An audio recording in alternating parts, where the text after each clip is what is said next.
Yeah, I mean, so it's the first time I've put out a book of photographs, even though I've been a photographer for 35 years. I've been doing music and photography for the same length of time, but I always wanted to just focus on music. But then I had this collection of photographs that I took while I was on tour, and I thought that they worked really well with the album, and so that's why I released them at the same time. And then for the last, I'd say 10 or 15 years with digital photography, I felt like everybody was a photographer, and I didn't feel like I could, even though I grew up shooting film and working in darkrooms, I felt like I couldn't call myself a professional photographer. And then I showed some of these new images to friends of mine who are artists, and they were actually really supportive and really encouraging, and so they're the ones who got me to release it as a book. I mean, I guess the connection between the music and the photography is they're made by the same person, me, at the same time.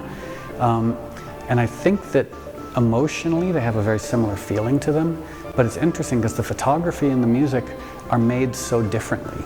You know, the music, I work on the music by myself in my studio for a long time, you know, for months, sometimes years, whereas the photography is done in an instant. So, I mean, the actual creation of the both is completely different, but I feel like emotionally they're very similar.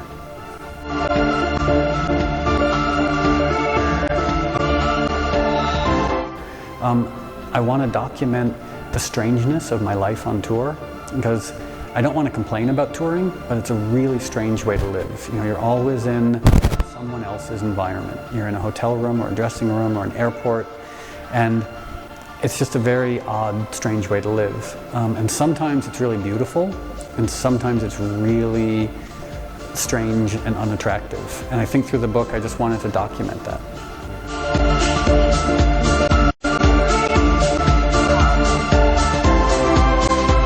Winehouse's last concert was coming up for me in Serbia, and so I stood on the side of the stage and watched her show, and it was very sad.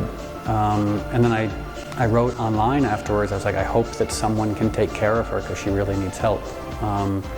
So yeah, it's very. I mean, to be 27 years old and to be dead, it's tragic.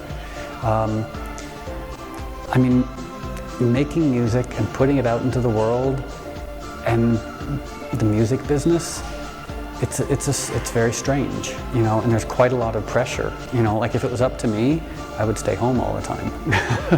You know, so I mean, I love going out into the world and playing music for people, but I think one of the biggest problems in the music business is you have the executives, and the executives all get to go home at night, you know, and then you have the musicians, and they send the musicians out on tour, and it's in a strange way it's similar to a war, where like the generals stay home and the soldiers go out and fight, and so the generals make these decisions because they get to go home at night. The same way in the music business, like the music executives make certain decisions and the managers make certain decisions because at night they sleep in the same bed.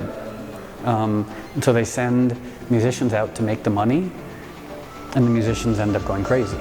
I mean, certainly the music business has driven a lot of musicians completely insane. I don't know how maybe I'm crazy too, I don't know.